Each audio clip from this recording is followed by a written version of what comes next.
দর্শক আমন্ত্রণ সকাল ৯টার সংবাদে, সঙ্গে আছি আমি অনুভা বিশ্বাস। আজ ভয়াল 25শে মার্চ, গণহত্যা দিবস।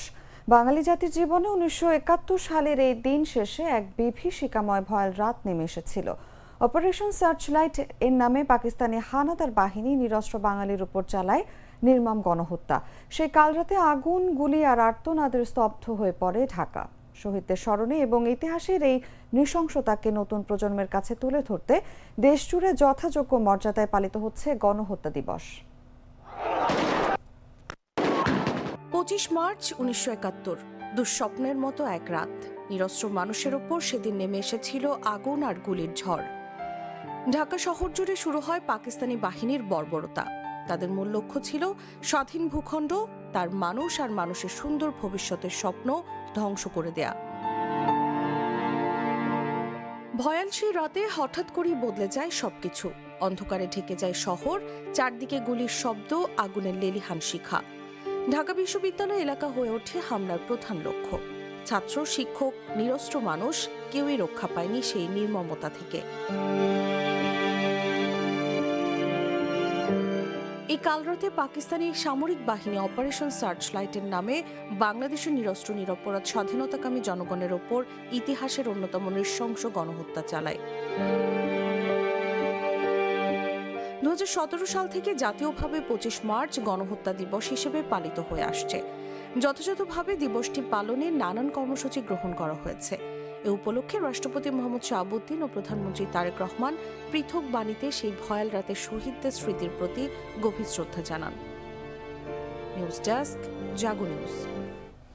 পাকিস্তানি দখলদার বাহিনী 1971 সালের 25শে মার্চ রাতে অপারেশন সার্চলাইটের নামে বাংলাদেশের নিরস্ত্র স্বাধীনতাকামী মানুষের উপর ইতিহাসের অন্যতম নৃশংস গণহত্যা চালিয়েছিল বলে মন্তব্য করেছেন প্রধানমন্ত্রী তারেক রহমান। মঙ্গলবার কালরাত্রি উপলক্ষে দেয়া বাণীতে সেই গণহত্যার ইতিহাস বর্তমান ও ভবিষ্যৎ প্রজন্মের কাছে তুলে ধরার আহ্বান জানিয়েছেন তিনি। এছাড়াও একটি ন্যায়ভিত্তিক, উন্নত, সমৃদ্ধ, স্বনির্ভর ও গণতান্ত্রিক বাংলাদেশ গড়ে তুলতে ঐক্যবদ্ধভাবে কাজ করার আহ্বান জানিয়েছেন প্রধানমন্ত্রী তারেক রহমান। প্রধানমন্ত্রী আরও বলেন, 25শে মার্চের গণহত্যা ছিল একটি সুপরিকল্পিত হত্যাযজ্ঞ। সুপরিকল্পিত এই হত্যাযজ্ঞ কেন প্রতিরোধ করা গেল না, এ ব্যাপারে তৎকালীন রাজনৈতিক নেতৃত্বের দৃশ্যমান ভূমিকা এখনও ইতিহাসের গবেষণার বিষয়।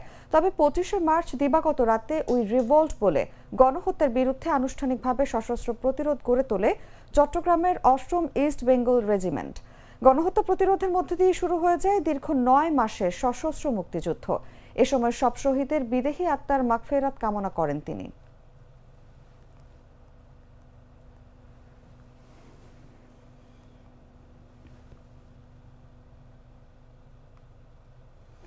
রাজধানী ঢাকার যানজট কমানো এবং ট্রাফিক ব্যবস্থাকে আধুনিক ও যুগোপযোগী করার জন্য সরকার বিশেষ উদ্যোগ নিয়েছে। এই লক্ষ্যে বেশ কিছু সিদ্ধান্ত নেওয়া হয়েছে, যার মধ্যে রয়েছে স্বল্প, মধ্য ও দীর্ঘমেয়াদী পরিকল্পনাও। মঙ্গলবার সচিবালয়ে অনুষ্ঠিত ঢাকা শহরের যানজট নিরসন ও ট্রাফিক ব্যবস্থাপনা আধুনিকায়ন বিষয়ক এক বৈঠকে এসব বিষয় আলোচনা হয়। বৈঠকে প্রধানমন্ত্রী তারেক রহমান সভাপতিত্ব করেন। বৈঠকের মূল সিদ্ধান্তের মধ্যে রয়েছে ঢাকার 120টি ট্রাফিক সিগন্যাল দেশীয় প্রযুক্তিতে অটোমেশন করা, শহরের চারপাশে নতুন বাইপাস সড়ক এবং ভেতরে ওভারপাস ও আন্ডারপাস নির্মাণ করা, যত্রতত্র ঢাকা বাস কাউন্টার সরিয়ে 5টি আন্তঃজেলা বাস টার্মিনাল শহরের বাইরে স্থাপন করা এবং এই টার্মিনালগুলো শুধু সিটি সার্ভিসে ব্যবহার, রাস্তার দুপাশের সড়ক দখলমুক্ত করা এবং রাস্তার মাঝে বিদ্যুতের খুঁটি সরিয়ে ফেলা।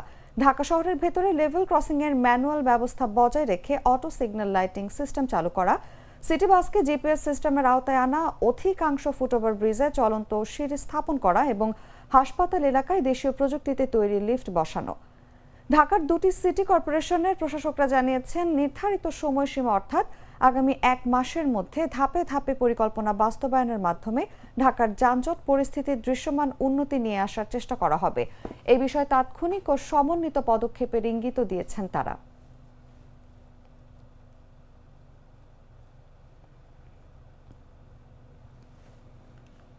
মধ্যপ্রাচ্যে চলমান যুদ্ধ পরিস্থিতির প্রভাবে দুবাই, আবুধাবি, শারজাহ ও দোহার এয়ারফিল্ড বন্ধ থাকায় চট্টগ্রাম শাহ আমানত আন্তর্জাতিক বিমানবন্দর থেকে আরও 5টি ফ্লাইট বাতিল করা হয়েছে।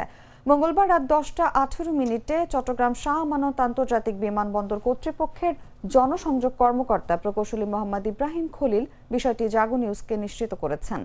বিমানবন্দর সূত্র জানায়, বাতিল হওয়া ফ্লাইটগুলোর মধ্যে বিমান বাংলাদেশ এয়ারলাইন্সের একটি আগমন ও একটি প্রস্থান ফ্লাইট রয়েছে। এছাড়া ইউএস বাংলা এয়ারলাইন্সের একটি প্রস্থান ফ্লাইট বাতিল হয়েছে। এয়ার আরাবিয়ার একটি আগমন ও একটি প্রস্থান ফ্লাইটও বাতিল করা হয়েছে। তবে কিছু ফ্লাইট চলাচল স্বাভাবিক ছিল। বিভিন্ন এয়ারলাইন্সের মধ্যপ্রাচ্য থেকে আগত 6টি ফ্লাইট চট্টগ্রামে অবতরণ করেছে এবং 4টি ফ্লাইট নির্ধারিত গন্তব্যে ছেড়ে গেছে। বিমানবন্দর কর্তৃপক্ষ জানায়, শারজাহ, দুবাই ও আবু ধাবি রুটে সালাম এয়ার, এয়ার আরাবিয়া ও ইউএস বাংলা এয়ারলাইন্সের ফ্লাইট স্থবিরতা এখনও কাটেনি। সংশ্লিষ্ট সূত্র বলছে, গেল 28 ফেব্রুয়ারি থেকে শুরু হওয়া এই পরিস্থিতিতে মঙ্গলবারের 5টি বাতিল ফ্লাইট সহ মোট 179টি আন্তর্জাতিক ফ্লাইট বাতিল হয়েছে।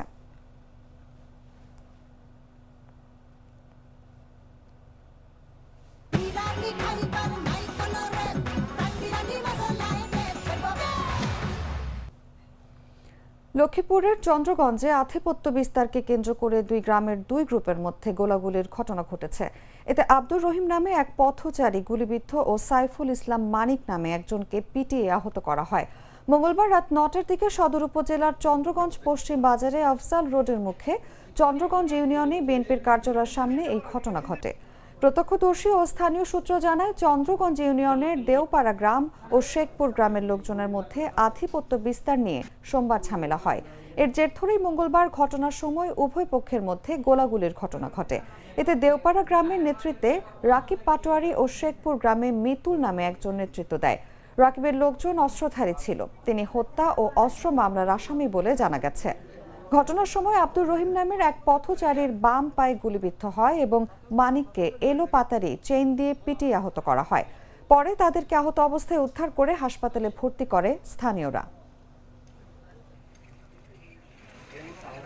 মেয়ের সামনে গেছি কিছু টাকা পাবো গাছের আইটার সময় আড়ি আইতে দেখতেছি লাড়ি যখন 15-20টা দড়ি আইতেছে, দড়ি 15টা আইতেছে। ওই যে বেগুনটা চিনি আইতেছে, ডাক দিছি শুনে নাই, আমার আগে দিয়ে আইয়ে প্রভাবের ঢোকার পিঠা শুরু করছে। এই এলো পাতারে গুলি করা শুরু করছে। আমি খাড়াই দিছি, আমি বলছি পয়সা আমার থাকে, আমি খেয়াল করি না। আমি দলি এক চারি দিয়ে যাইতে বলেছি, আইতে পারি না। নিচ দিকে নিচে রক্ত টিভি ধরে বয়ে দিছি। কি হঠাৎ কি থেকে কি হয়ে গেল? এলো পাতারে ওই পাড়ার দিকে থেকে আসি, গুলি করা শুরু করছি, লাঠি ছোটা অস্ত্র শস্ত্র নিয়ে আসি। যিনি আসছেন আমাদের এখানে, উনি ওনার বাম পায়ে একটা গুলির আঘাত আছেন। ওনাকে আমরা প্রাথমিক চিকিৎসা দিয়ে আমরা নোয়াখালী মেডিকেল কলেজে আমরা রেফার করেছি। আরেকজন আছে মানিক, 19 বছর, ওনাকে আমরা ভর্তি দিব এবং ভর্তি দিয়ে অবজারভেশন রাখবো। গ্রামীণ ঐতিহ্য সমুন্নত আর নতুন প্রজন্মকে আগ্রহী করে তুলতে লোহাগড়ায় ঘোড় দৌড় প্রতিযোগিতা অনুষ্ঠিত হয়। ঐতিহ্যবাহী এই প্রতিযোগিতা দেখতে লোহাগড়ার নারান্দিয়া রেল স্টেশনে হাজারো মানুষের ঢল নামে। মঙ্গলবার বিকেল 3টার দিকে লোহাগড়া উপজেলার জয়পুর ইউনিয়নবাসীর আয়োজনে নারান্দিয়া রেল স্টেশনে গ্রাম বাংলার ঐতিহ্যবাহী এই ঘোড় দৌড় প্রতিযোগিতার আয়োজন করা হয়। ঘোড় দৌড় উপলক্ষে রেল স্টেশনের আশেপাশে বসে গ্রামীণ মেলায় রকমারি পণ্যের পসরা সাজিয়ে বসে দোকানিরা। নড়াইল সহ বিভিন্ন জেলা থেকে 12টি ঘোড়া এই প্রতিযোগিতায় অংশগ্রহণ করে। প্রতিযোগিতা শেষে বিজয়ীদের হাতে পুরস্কার তুলে দেন লোহাগড়া সরকারি পাইলট উচ্চ বিদ্যালয়ের প্রধান শিক্ষক SM হায়াতুজ্জামান।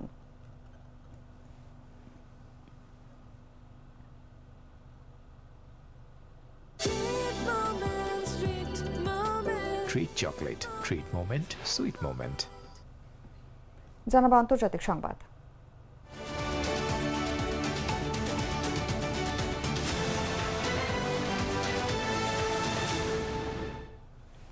ইরানের সঙ্গে চলমান যুদ্ধে জিতে গেছেন বলে দাবি করেছেন মার্কিন প্রেসিডেন্ট ডোনাল্ড ট্রাম্প। এর পাশাপাশি মধ্যপ্রাচ্যে চলমান সংকটে যুক্তরাষ্ট্রের দুই মিত্র দেশের ভূমিকার প্রশংসাও করেছেন।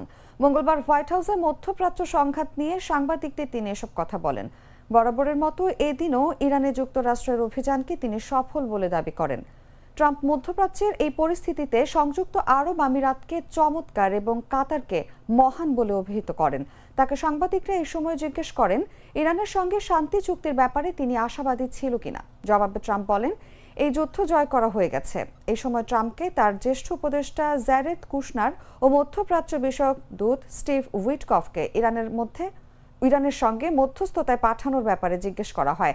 জবাবে ট্রাম্প বলেন, ভাইস প্রেসিডেন্ট জেডি ভ্যান্স ও সেক্রেটারি অব স্টেট মার্কো রুবিওর সঙ্গে তারা বর্তমানে সেখানেই আছে।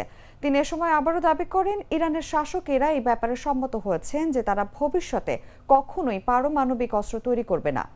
যুক্তরাষ্ট্রের প্রেসিডেন্ট বলেন, ইরানের মধ্যস্থতাকারীরা আমেরিকাকে তেল ও গ্যাস সম্পর্কিত বিশেষ একটি উপহার দিয়েছে। উপহারটি হরমুজ প্রণালীর সঙ্গে জড়িত, তবে এর বিস্তারিত কিছুই জানাননি তিনি।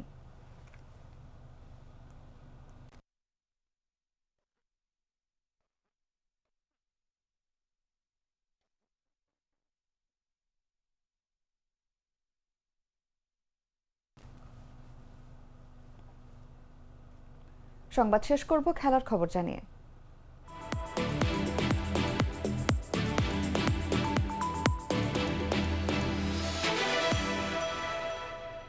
বাংলাদেশের জার্সিতে অভিষেক ম্যাচে আলো ছড়িয়েছেন যুক্তরাষ্ট্র প্রবাসী রোনান সুলিভান। মালদ্বীপের মালের জাতীয় স্টেডিয়ামে সাফ অনূর্ধ্ব 20 চ্যাম্পিয়নশিপে তার জোড়া গোলেই পাকিস্তানকে 2-0 ব্যবধানে হারিয়েছে বাংলাদেশ। এই জয়ে 3 পয়েন্ট নিয়ে সেমিফাইনালের পথে অনেকটাই এগিয়ে গেল বাংলাদেশের যুবারা। এই গ্রুপের ম্যাচ দিয়ে টুর্নামেন্টের পর্দা উঠেছে সোমবার। মঙ্গলবার শুরু হয় বাংলাদেশ গ্রুপের খেলা। এই ম্যাচে বাংলাদেশের আলোচনার কেন্দ্রে ছিলেন প্রবাসী ফুটবলার রোনান সুলিভান। অভিষেক ম্যাচেই করেছেন জোড়া গোল। তার দুটি লক্ষ্য ভেদেই বাংলাদেশ প্রথম ম্যাচ জিতে সেমিফাইনালের পথে বাড়িয়ে রেখেছে এক পা। বাংলাদেশের শেষ ম্যাচ ভারতের বিপক্ষে। যদি তার আগেই ম্যাচে ভারতের বিপক্ষে পাকিস্তান জিতে যায়, তাহলে বাংলাদেশকে কমপক্ষে ড্র করতে হবে ভারতের সঙ্গে।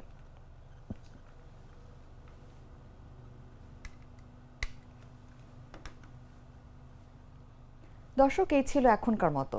এরপর দেখবেন বেলা 11টার সংবাদ। প্রতি মুহূর্তে সর্বশেষ খবর জানতে ভিজিট করুন jagonews24.com। ফলো করুন আমাদের ভেরিফাইড ফেসবুক পেজ এবং সাবস্ক্রাইব করুন জাগো নিউজের ইউটিউব চ্যানেল। ধন্যবাদ সবাইকে।